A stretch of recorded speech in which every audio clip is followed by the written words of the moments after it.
Hola, ¿qué tal? Muy buenas noches. Esperemos que se encuentren bien. Le damos la bienvenida nuevamente al Padre Jorge. Padre, buenas noches, ¿cómo está? Muy buenas noches, muy buenos días o muy buenas tardes, dependiendo de a qué horas están viendo este video. Y pues muy feliz de estar aquí con ustedes. Eso es bueno. Hoy hablaremos de este tercer contexto de la Carta Apostólica Firmes en la Brecha, que lleva como título Hombre y mujer son personas complementarias y no rivales. Padre Jorge, ¿se ha dado cuenta que ha aumentado un poco nuestra audiencia? Ya saludos de Camargo, de Tehuacán, ya tiene sus fans en Tehuacán.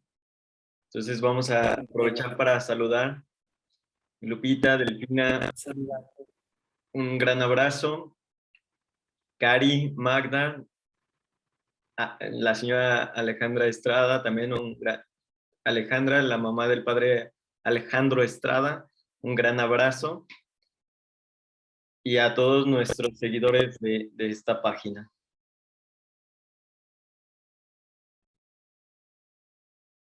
Pater. Así es, muchos saludos a todos los de la parroquia aquí de San Isidro, lugares circunvecinos de aquí de Camargo y de diferentes partes, de allá de Tehuacán, Puebla, del Estado de México y de todos los que nos están viendo en estas transmisiones. Muchas gracias. Pues muy bien, vamos a iniciar propiamente y me gustaría iniciar con estas palabras del obispo que dice: la complementariedad masculina y femenina es la clave de la manera en que los humanos son imagen de Dios. Si bien, como sabemos, nosotros somos creados a imagen y semejanza de Dios en cualidades que solamente los seres humanos tenemos: libertad, voluntad, razonamiento. ¿Me faltó alguna, Pater? ¿No? Mis clases de antropología teológica creo que han funcionado bien.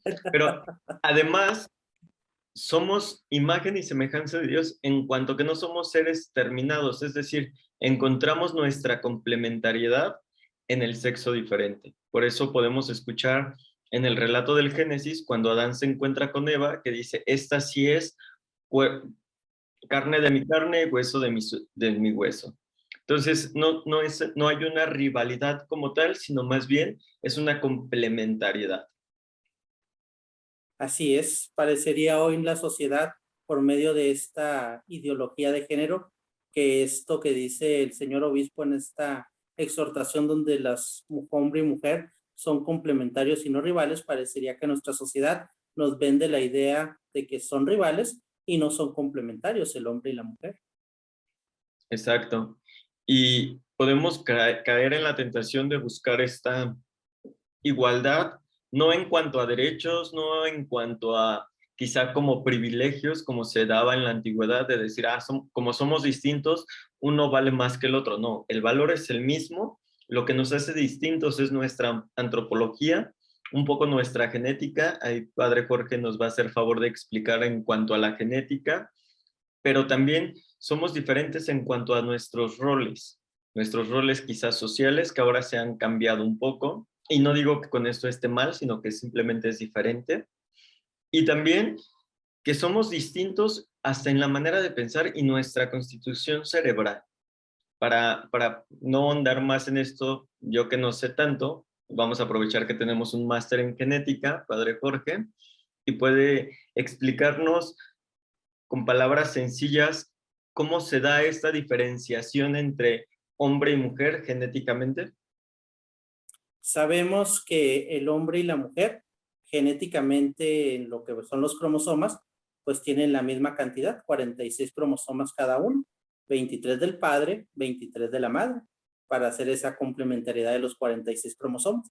La diferencia mayor de que se puede ver, pues son los cromosomas sexuales. Para que nazca una mujer se requiere un cromosoma X de la madre y el cromosoma Y del padre. Perdón, y el cromosoma X del padre. Para que nazca un hombre se requiere el cromosoma X de la madre y el cromosoma Y del padre. Entonces ahí vemos que el óvulo siempre va a ser un cromosoma X, no va a haber una variación dentro de la madre. En cambio, en los espermatozoides del padre pueden ser espermatozoides tipo X o tipo Y. Entonces ahí es como se va a dar la identificación del sexo del bebé, si es hombre o es mujer. Y vemos entonces que el cromosoma X, según se ha visto genéticamente, es más fuerte que el cromosoma Y. Soporta más el pH, es más rápido, por lo tanto, según las condiciones, sería el que fecundaría más rápido al óvulo, el cromosoma X, y por lo tanto nacerían puras niñas, vamos a decirlos así. Pero realmente el cromosoma Y también tiene sus características especiales y por eso se da toda esta parte del 50 y 50% de hombre y mujer al momento de la fecundación. Tanto el cromosoma X como el cromosoma Y podrían llegar a fecundar el óvulo. Entonces, si es el cromosoma X, pues va a ser una niña. Si es el cromosoma Y, pues va a ser un niño. Entonces, Entonces, ahí depende del papá, del varón, el sexo del niño. así es, depende del papá, de los cromosomas, pero también muchas veces dicen, el pH va a matar muy rápidamente a los cromosomas Y. Por lo tanto, muchas veces dicen, si la madre es la que pues, tiene ganas de tener esa relación sexual, pues el pH va a tener esa variación baja y van a poder sobrevivir más rápido los cromosomas Y. Los cromosomas X, pues eso sí, van a estar en sintonía, ya sea con pH alto o bajo. Por lo tanto, si la mujer no es la que quiere tener la relación, te dice que nacería más fácilmente una niña. En cambio, si la mujer es la que quiere tener la relación y está todas esas características de la vagina y todo esto, pues es más que nacería el 50-50, vamos a decirlo así, que fuera hombre o mujer. Wow. Entonces, toda esta, a veces de que existía antes la creencia de que si una mujer no daba varones, la culpa era de la mujer y no servía. Entonces, realmente no era así. El hombre no sabía hacer su chamba y entonces tenía niñas. Por ejemplo, el rey Luis VIII, que fue el que se separó de la Iglesia Católica porque la mujer con la que estaba casado no tenía varones, tenía puras niñas y se quiso casar con una que sí tenía varones. Así es. Entonces aquí nos damos cuenta que pues esto es tanto una relación recíproca del hombre y la mujer. Y pues como tú dices, muchas veces el machismo nos hace pensar que la mujer es la que no nos da esos varones o es culpa de ella que no se tenga varones en la familia, pero realmente aquí vemos que son muchas las condiciones que se requieren y sabemos que entonces desde el cromosoma las mujeres son más fuertes que el hombre, que muchas Wow. veces pensamos que el varón en el machismo creemos que es el fuerte, cuando realmente vemos que muchas veces la mujer es la que es más fuerte. Y esto se ve desde el momento en que quedan viudos o viudas. La viuda puede durar más años pues sin tener una relación, sin tener una pareja. En cambio, el varón, cuando pierde a su mujer y queda viudo, si no tiene otra relación, si no tiene otra mujer que lo complemente, pues va a ser más fácil que llegue a una depresión y que sea menos duración su vida. Wow. Entonces, pues, desde ahí se puede ver cómo la mujer se podría hacer, muchas veces se le ha llamado el sexo débil, cuando realmente es Es el todo lo sexo contrario, fuerte. es el sexo fuerte y muchas veces pues la mujer lo vemos que es el que da ese mantenimiento a la familia. Cuando falta la madre, pues es más fácil que se deshaga la relación familiar de los Sí, hijos. y es verdad, porque es el sostén de la familia, o sea, es quien como la cuaja, no sé. Fíjese, padre, que no hace mucho platicaba con una psicóloga, ¿cómo se llama? De Toluca, y decía que ella no entendía el sexo masculino. Y yo decía, bueno, estamos igual porque yo no entiendo el sexo femenino. Y decía, es que son bien complejos. nosotras somos bien sencillas. Y yo decía, no, es que ustedes son bien complejas, nosotros somos muy sencillos. Y hablábamos justamente de esta diferenciación entre los sexos psicológicamente, ¿no? Hasta en nuestros impulsos sexuales, en nuestra demostración de afectividad, que los hombres no estamos capacitados o no hemos aprendido y no se nos ha enseñado más que a expresar dos sentimientos, o la alegría o el enojo, y se acabó. O sea, no tenemos permitido expresar otra. Entonces, un hombre o está contento o está enojado. Y la mujer no. O sea, como la mujer es el sexo débil, como bien decía, pues tiene más oportunidad de expresarse. Si está nerviosa, si está angustiada, si está preocupada, si está melancólica. Bueno, hay un sinfín de emociones que los hombres no conocemos. Y decimos, ¿y eso cómo se debería de sentir? ¿O me equivoco, padre? Así es, muchas veces cuando escuchamos la carta de San Pablo, inmediatamente decimos, o va a ser un regaño o va a ser una enaltación para la comunidad, que va a decir algo bueno. Entonces, como que también allí vemos esa parte de que el hombre no puede manejar esta gama de sentimientos que existen. Yo recuerdo en el seminario, ¿cómo te sientes? Y era bien, pero el decir bien no era un sentimiento, entonces él tenía un pizarrón donde mostraba toda esta gama de sentimientos, donde aquí están los sentimientos, tú dime cómo es que te sientes. Entonces, desde ahí ir educando esa parte de nuestros sentimientos, de saber cómo nos sentimos. Y el saber cómo nos sentimos, pues es una primera etapa para poder estar bien, vamos a decirlo así. Sí, pues tan solo, ¿no? Cuando nos saludan, hey, ¿cómo estás? No, muy bien. O decimos, ¿no? ¿Quieres la respuesta corta o tienes tiempo? Para poder platicar, digo, de cómo estamos, cómo nos sentimos, qué es lo que traemos dentro. Y hablando de estas diferencias, también el obispo hace dice que es un reto el poder reconocer esta diferencia, ya que en el malentendido se puede infiltrar y el pecado hace que perdamos este respeto, ¿no? O sea, podemos malentender a qué es la diferencia y lo que yo decía al inicio, la igualdad. No podemos hablar de decir somos diferentes y por lo tanto tienes menos o más derechos, pero sí decir yo te reconozco como una persona diferente y por lo tanto una persona complementaria a mi vida y pues entonces entra este pecado que puede hacer que perdamos el respeto, robando la esperanza de una colaboración pacífica y fructífera entre hombres y mujeres. Y bueno, para esto basta un botón, ¿no?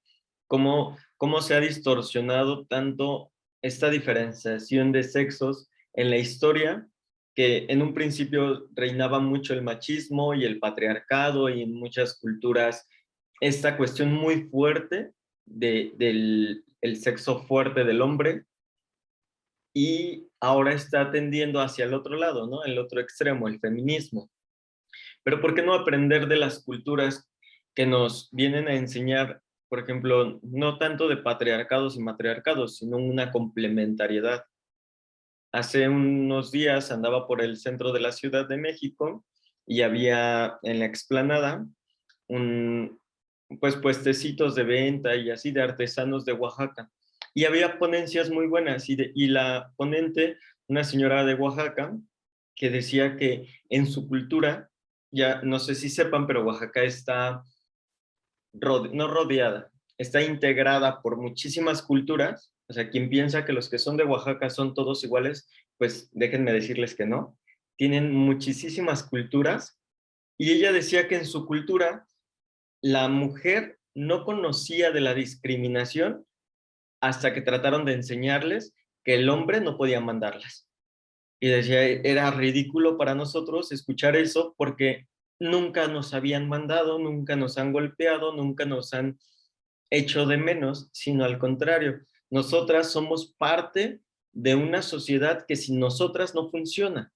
Y creo que así se debe de entender esta diferencia, ¿no? Y es cuando el pecado entra en la vida o en el núcleo social y familiar, y cuando dice el hombre, pues porque yo lo digo, y la mamá dice, no, no puede ser así. Iba a decir una grosería, pero me acordé que estamos en vivo. No, no puede ser así. Aquí se va a hacer lo que yo digo, ¿no? Y entonces viene esta lucha de poder y los que se ven más afectados son los hijos. Padre, algo que... Me llama mucho la atención, como decías al principio, el libro del Génesis, cómo maneja esta diferenciación del hombre y la mujer. Vemos que en un principio, cuando Dios crea todo, pues deja en manos del hombre el poder darle nombre a las cosas que él crea. Y cómo entre esas cosas que Dios creó, pues el hombre se da cuenta que no hay nada semejante a él. Por lo tanto, entra en esa tristeza de lo tiene todo, pero a la vez no tiene nada, porque no tiene con quién compartir esa alegría, no tiene con quién compartir todo eso que Dios le está dando en sus manos. Y cómo Dios se da cuenta de la situación que está viviendo el hombre y lo hace caer en ese sueño profundo, donde de una costilla, sabemos que dice el libro del Génesis muy poético, muy romántico, como podamos verlo, que de esa costilla crea a la mujer. Y son esas palabras que dijiste al principio, esta sí es carne de mi carne y hueso de mis huesos. Y cuando entra el pecado, ya no es, esta es carne de mi carne y hueso de mi hueso, es la mujer que tú me diste para reclamarle a Dios que no fue él, esa justificación que muchas veces se da. ¿Por qué hiciste eso? No fui yo, fue la mujer que tú me diste la que me dio a comer el fruto que nos habías prohibido. Y entonces a la mujer le pregunta, ¿por qué lo hiciste? Y la mujer también dice, la serpiente me engañó y comí. ¿Cómo Dios no dialoga con el mal? A la serpiente inmediatamente le da el castigo. Te arrastrarás en el piso y comerás polvo, comerás tierra y estarás siempre en lucha con la mujer. Le querrás dar la, le vas a morder el talón, pero su descendencia te pisará la cabeza. Como desde allí, pues viene esta parte de que Dios quiere para el hombre y la mujer que vivan juntos, pero que tengan salvación. Y desde el principio Dios les da esa salvación y dice inmediatamente, vamos a quitar al hombre y a la mujer de aquí del paraíso, de este lugar. No vaya a ser que alargue su mano al árbol de la vida y ese pecado que vive en ellos tendrá esas consecuencias eternas y ya no podría hacer absolutamente nada. Entonces, ¿cómo protege al hombre y a la mujer y los expulsa del paraíso? Muchas veces podemos pensar qué gacho es Dios, qué vengativo, qué malo, ¿por qué hizo eso con el hombre y la mujer? Y cuando vemos que es una protección para que el pecado no esté presente en el mundo, para que ese pecado no les vaya a afectar en esa parte de la salvación. Entonces sabemos que entonces desde el principio Dios quiere lo mejor para el hombre y para la mujer, como imagen y semejanza que son de él, al final de cuentas. Sí, de hecho es muy curioso porque hay dos relatos de la creación y dos relatos de cómo se crea el hombre, ¿no? Y en uno dice que la mujer es creada Y para servicio del hombre o para así. Y el segundo, que es el que a mí más me gusta, que fue el que cité, habla de una compañía, porque no es bueno que el hombre esté solo. Entonces, en lo que compete a los consagrados, a las consagradas, presbíteros, religiosos, religiosas, nuestra vocación no es algo natural, porque vamos contra la naturaleza. Y la naturaleza quiere decirnos, tú tienes que estar en compañía de quien te complemente, quien te haga feliz, quien pueda compartir la vida. Y es algo que quizá nos va a pegar y un estigma que tenemos los consagrados, presbíteros, religiosas, religiosos, de decir, ah, qué triste, ¿no? Me platicaba con mi mamá el domingo y me decía que una de mis primas le decía que le daba mucha tristeza a mi vida y mi mamá se sacó de onda y le dijo, ¿por qué? Dijo, porque mi primo va a morir solo. Y yo dije, bueno, Qué y, triste. y es cierto, pero también viene la gracia que es sobrenatural y que puede sostener nuestras vocaciones y decir, nosotros no estamos solos. Podemos experimentar momentos de soledad, claro, como todos, pero nuestro sostén está en la gracia y en la complementariedad que se da, ya no quizá con la carne, sino con un espíritu de servicio y de gratitud. Así es, sí sabemos que el hombre y la mujer tienen esa complementariedad, pero también tienen una relación. Y la relación es de amor al final de cuentas. No es una relación de procreación, ¿sí? Realmente es la función del hombre y la mujer el poder llevar a esa subsistencia de la especie para que el hombre no esté solo, como dicen, y forma su familia. Y el hombre dejará a su padre y a su madre y vivirá con su esposa y los dos ya no serán dos, sino una sola carne. Entonces, desde ahí viene esa lucha de poder ser una sola carne. Como tú dices al principio, como estabas diciendo, esa lucha que se da entre los hijos de quién tiene el poder dentro de la relación, dentro de la familia, el papá o la mamá, como cuando ninguno de los dos quieren dar el permiso, cuando el hijo va con uno le dice, dile a tu mamá, y la mamá inmediatamente le dice, dile a tu papá. Pero cuando están de acuerdo, inmediatamente cualquiera de los dos puede dar el permiso para que se haga, para que haga el hijo lo que quiere hacer. Entonces, Exacto. pues ahí. Y también me llama mucho la atención porque se relaciona con la teología del cuerpo de San Juan Pablo II, cuando dice que el matrimonio, la complementariedad que se da entre el hombre y la mujer, y me encanta cómo lo explica, porque dice, es semejante a la Trinidad.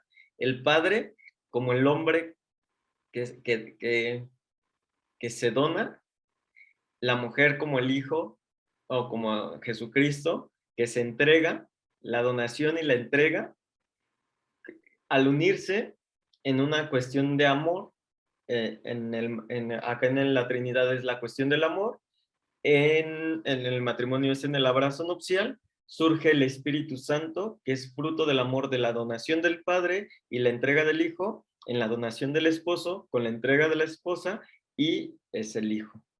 Qué bonito. Y entonces ya no son dos, sino es el fruto del amor. Y es un acto tan sublime, dice San Juan Pablo II, que se puede semejar al sacrificio de la Eucaristía. ¡Wow! O sea, qué grande y qué maravillosa es esta complementariedad. Padre, ¿usted había escuchado esto?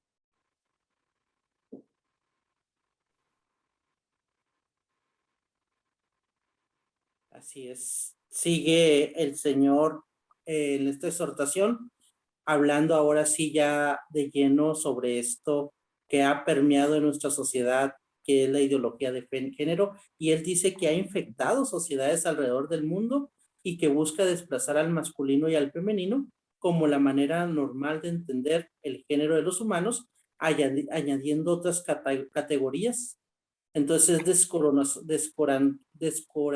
descorazonador para cualquier individuo y para la sociedad, ya que esto es una mentira.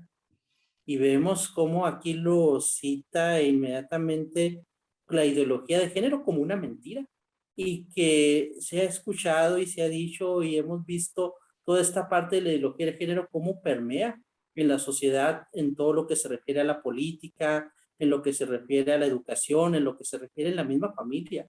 Toda esta parte de la ideología de género que ha permeado en nuestra sociedad y que esto ha provocado que el ser humano pues se dañe a sí mismo, provocando que la ideología de género desde la biología pues sea una mentira, al final de cuentas, donde se ha dicho tantos géneros que humanos cuando realmente es el hombre y la mujer. Exacto, y pensar, debemos de como aclarar en este punto que la iglesia no está en contra de las personas con una orientación sexual diferente, porque a veces dicen, es que la iglesia al hablar de ideología de género nos ataca. No es cierto. No, La iglesia no ataca la ideología, no ataca a la persona con una orientación sexual diferente. La iglesia, nosotros hablamos de una ideología que trata de confundir.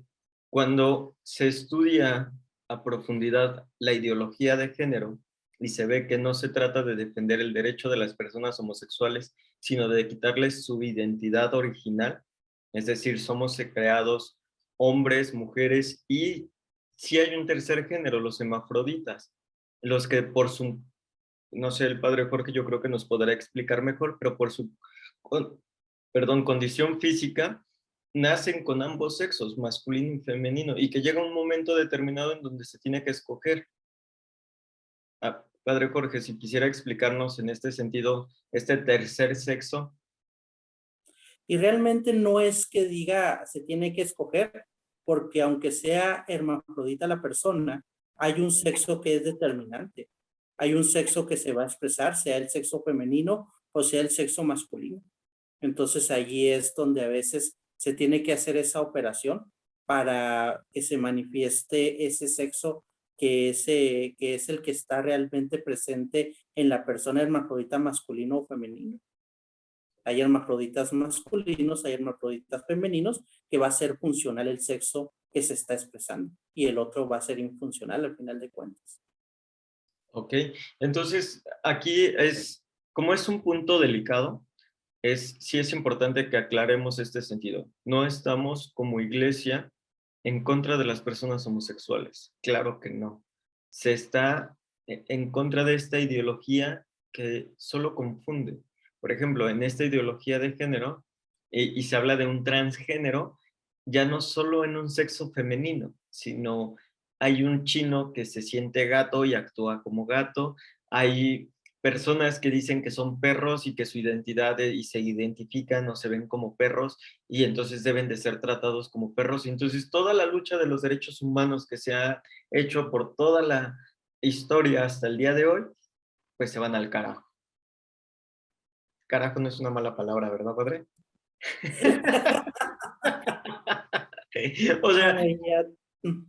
el punto Ahora, central no es que igualar la ideología de género con las personas homosexuales. La ideología de género, lo decíamos la vez pasada, es un pensamiento abstracto, es una idea, y pues a final de cuentas solo nos confunde y hace que entre este pecado en nuestra sociedad. Padre Jorge. así es. Parecería, como dice aquí, que la confusión es de esperarse cuando el veneno del secularismo alcanza estos niveles tan críticos. Y dice esta frase, por el olvido de Dios, la propia criatura parecería que queda oscurecida. Y eso de queda oscurecida, pues nos damos cuenta que muchas veces en nuestra sociedad queremos sacar a Dios de todas partes porque nos estorba.